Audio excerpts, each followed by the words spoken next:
من برم. امیدوارم اگه یه چیز بد داره بیاد تو به ما.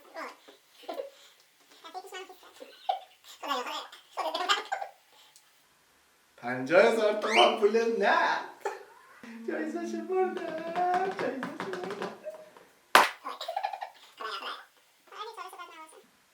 سیبیل آتشی.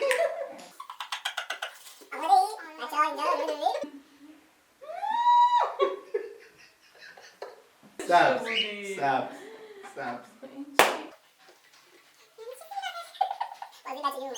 آی 100,000 تومان.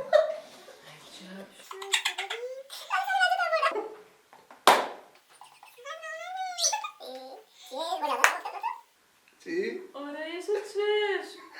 باش کشیدم. آرایش چشم مثلا یاد بگیرید بچه‌ها. امیدوارم که یه چالش خیلی بد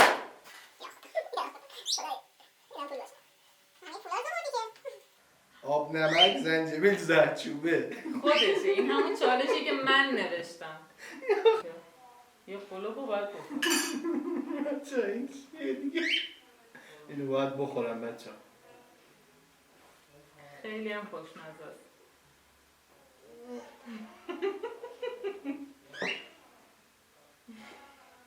خوردم. نشون بده قشنگ. نوبت توه؟ آخریه بچه. یا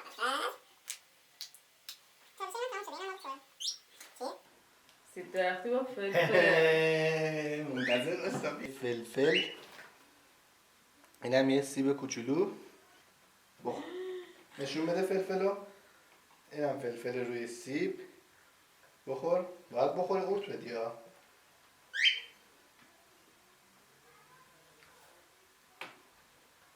پیشنهاد میکنم قورتش بده.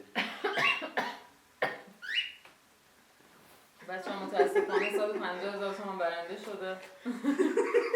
بله میبینید که 150,000 چالش های افتضاح هم مثل همیشه افتاد به من.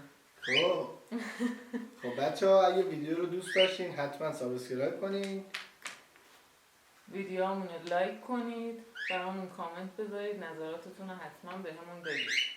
مرسی که ما رو همراهی کردید.